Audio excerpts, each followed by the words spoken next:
Hello everyone, welcome to this video. Welcome to LLB वाला। तो guys, आप जानते हो कि इंडिया में डे बाय डे चीटिंग के केसेस बढ़ते जा रहे हैं। आप चाहे इंस्टीट्यूशनल लेवल पे देख लो, आप चाहे इंडिविजुअल लेवल पे देख लो, तो डे बाय डे हमारे यहाँ चीटिंग के केसेस बढ़ते जा रहे हैं। अब जैसे मुझे एक इंस्टेंस याद आ रहा है, अभी रिसेंट की वो बात है। एक बंदा अपनी बंदी के बहुत प्यार में पड़ा होता है, बंदी का एग्जाम होता है, तो बंदा उसकी जगह एग्जाम लिखने चला जाता है, अपना पूरा वो हुलिया भी अपनी गर्लफ्रेंड की तरह कर लेता है, और जो उसका आइडेंटिटी कार्ड होता है उसको भी वो एडिट करके अपनी गर्लफ्रेंड जैसा बना देता है बिल्कुल। हालांकि वो बाद में पकड़ा जाता है। आज से भी मुझे 1-1.5 साल पहले का मुझे केस याद आ रहा है कि एक बंदा अपने स्लीपर्स में, चप्पल में ब्लूटूथ डिवाइस कनेक्ट करके लाया था, जिससे वो चीटिंग करने जा रहा था। हालांकि वो भी पकड़ा जाता है। फिर इस इंसिडेंट के बाद देखा गया था कि कुछ दिनों तक जितने भी एग्जाम हुए थे वहां पे लोगों के चप्पल उतरवा दिए जाते थे। और ये तो मैंने आपको इंडिविजुअल लेवल पे चीटिंग के केसेस बताए हैं। इंस्टीट्यूशनल लेवल पे भी होते हैं, जहां पे ये क्राइम्स पूरा बिल्कुल ऑर्गेनाइज वे में होते हैं। एक ग्रुप ऑफ पर्सन होते हैं, पूरी व्यवस्था के साथ किया जाता है। अब गाइस, इनके लिए चीटिंग करना बड़ी बात नहीं होती, लेकिन चीटिंग से जो कॉन्सिक्वेंसेस आते हैं वो बहुत खतरनाक होते हैं। क्योंकि अगर मान लीजिए एक पब्लिक एग्जामिनेशन है, उसको अगर 1-2 लाख बच्चे लिख रहे हैं, तो 1-2 लाख बच्चे जिन्होंने मेहनत की है उनकी मेहनत बर्बाद हो जाती है, वो डिमोटिवेट होते हैं, वहां से उनकी मेंटल हेल्थ को भी इफेक्ट पड़ता है। सिर्फ इनको नहीं दिक्कत होती है, इनके जो पेरेंट्स होते हैं, जो उम्मीद लगाए रहते हैं कि हाँ मेरा बच्चा यहाँ पे एग्जाम क्लियर करेगा, आईएएस ऑफिसर बनेगा, कोई अधिकारी बन जाएगा, तो उनकी भी उम्मीदें टूटती हैं। जितने हमारे टीचर्स हैं जो इन बच्चों के ऊपर मेहनत करके अपना टाइम लगा के इनको तैयार करते हैं, ये कहीं ना कहीं उनके लिए भी कहीं ना कहीं डिमोटिवेशन का काम कर जाता है। तो गाइस, बहुत दिक्कत की बात है ये, लेकिन इसको हटाने के लिए, इसको रोकने के लिए हमारे सेंट्रल गवर्नमेंट ने बहुत ही बढ़िया कदम लिया है, और public examination prevention of unfair means नाम का एक बिल है, जिसको पास कर दिया गया है आज लोकसभा में। अब जल्दी इसको राज्यसभा में ले जाके भी पास करवाया जाएगा, प्रेसिडेंशियल एसेंट भी ले लिया जाएगा। और इस बिल में काफी सारे इंस्टेंसेस लिखे गए हैं चीटिंग के बारे में, और कहीं ना कहीं ये जो बिल है ये चीटिंग के केसेस को कम करने में मदद भी करेगा। अब चलिए बिना टाइम वेस्ट किए शुरू करते हैं लॉ की बात एलएलबी वाला के साथ, और बात करते हैं इस बिल के बारे में, इसमें क्या क्या चीजें इंक्लूड की गई हैं। अब देखिए, ये जो बिल है इसको लोकसभा में इंट्रोड्यूस किया था हमारे यूनियन मिनिस्टर जितेंद्र सिंह ने, और इस बिल का एम है कि ये जो पब्लिक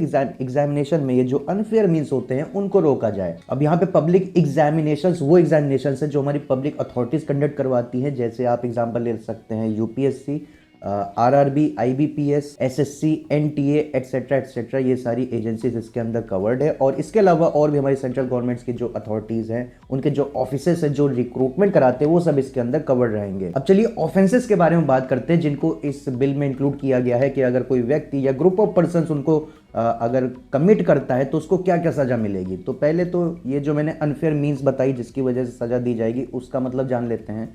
तो अनफेयर मीन्स मतलब ये है कि अगर कोई व्यक्ति क्वेश्चन पेपर या आंसर की का एक्सेस किसी को दे देता है या फिर उसको लीक कर देता है, तो इसको अनफेयर मीन्स माना जाएगा। या फिर किसी भी कैंडिडेट की मदद करते हैं एग्जाम को क्रैक करने में, तो वो भी अनफेयर मीन्स होगा।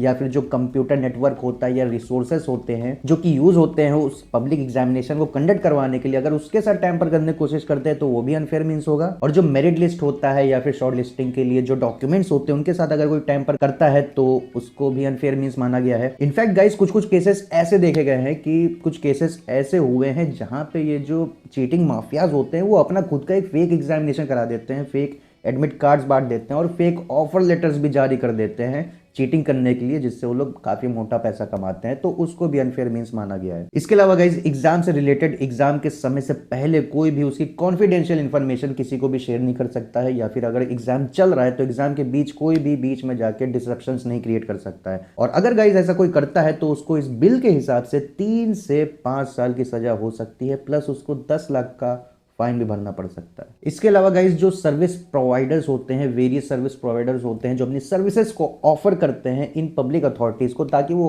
अपना एग्जाम कंडक्ट करवा सके। अब जैसे आप टीसीएस का एग्जांपल ले सकते हो, आप कई जगह एग्जाम देने गए होंगे जो सीबीटी मोड में होता है, तो वहां पे टीसीएस कई जगह अपनी सर्विसेज को प्रोवाइड करती है, तो वो एक सर्विस प्रोवाइडर होता है, तो उनके ऊपर भी काफी सारी रिस्पॉन्सिबिलिटीज रखा गया है। तो अगर एग्जामिनेशन कंडक्ट करवाते समय अगर कोई भी वायलेशन होता है इस बिल का, तो उनके ऊपर ये रिस्पॉन्सिबिलिटी है कि ये इस इंसिडेंट को रिपोर्ट करे टू द पुलिस ऑफिसर। अगर वो ऐसा नहीं करते हैं तो इसको भी एक ऑफेंस माना जाएगा। और अगर ऐसा कोई केस होता है जहां पे सर्विस प्रोवाइडर ही ऑफेंस कमिट कर देते हैं, तो उनके ऊपर 1 करोड़ रुपए का जुर्माना भी लगाया जा सकता है, और प्लस जो एग्जामिनेशन करवाने में जो खर्चा आया था वो भी उनसे लिया जा सकता है। और सिर्फ इतना ही नहीं, इन सर्विस प्रोवाइडर्स के ऊपर 4 साल का बैन भी लग सकता है। और ये जो सर्विस प्रोवाइडर्स है वो बिना permission of this examination authority, ये जो एग्जाम का जो सेंटर होता है उसके सेंटर को शिफ्ट भी नहीं कर सकते एक से दूसरी जगह पे। और ये जो सर्विस प्रोवाइडर्स की मैं बात कर रहा हूँ, अगर किसी भी ऑफेंस में ये जो सर्विस प्रोवाइडर इनके अगर डायरेक्टर का नाम आ जाता है या फिर इनके कोई सीनियर मैनेजमेंट के बंदे का नाम आ जाता है तो उनके ऊपर भी अलग से मुकदमा चलेगा। उनको 3 से 10 साल की सजा हो सकती है, प्लस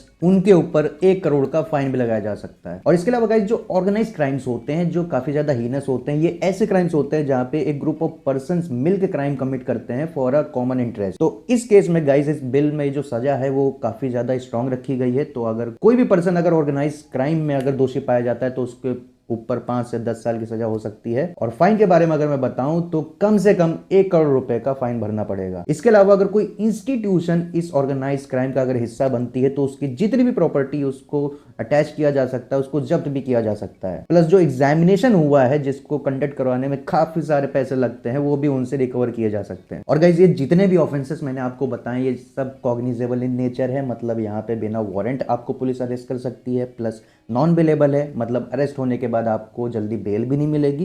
प्लस नॉन कंपाउंडेबल है, मतलब यहाँ पे कोई समझौता भी नहीं होगा। लेकिन एक बात और गौर करने वाली है, अगर कोई व्यक्ति अगर उससे भूल चूक में अगर कोई ऑफेंस हो जाता है, मतलब उसने डिलीजेंटली अगर कोई काम किया है तो उस केस में उसको सजा नहीं मिलेगी अगर गुड फेथ में वो काम कर रहा है। प्लस इन्वेस्टिगेशन की अगर मैं बात करूं तो ये जितने भी ऑफेंसेस इस एक्ट में दिए गए हैं उनको वही पुलिस ऑफिसर्स इन्वेस्टिगेट करेंगे जिनकी रैंक अबव डिप्टी सुपरिंटेंडेंट है या फिर असिस्टेंट कमिश्नर ऑफ पुलिस है। और ये जितने भी इन्वेस्टिगेशन है उनको सेंट्रल गवर्नमेंट किसी भी सेंट्रल इन्वेस्टिगेशन एजेंसी तक उसको ट्रांसफर भी कर सकती है अगर नीड अराइज होती है। तो गाइज यही है मेन इस public examination prevention of unfair means के बारे में।